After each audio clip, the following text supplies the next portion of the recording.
Esse aqui é o resultado da minha fogueira santa.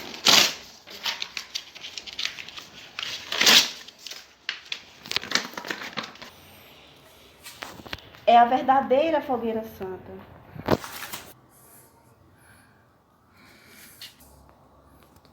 Tá vendo aí, pessoal? Esse aqui é os livros que eu tenho da cúpula. E esse aqui é a minha fogueira santa. Pra você que não sabe o que é uma fogueira santa verdadeira, é isso aqui que vocês estão vendo. Vendo aí, pessoal? Todos os livros, fogueira santa.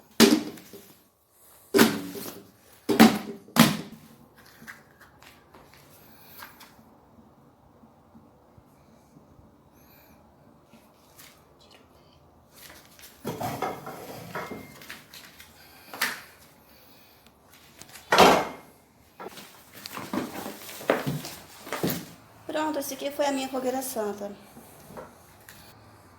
Realizada com sucesso.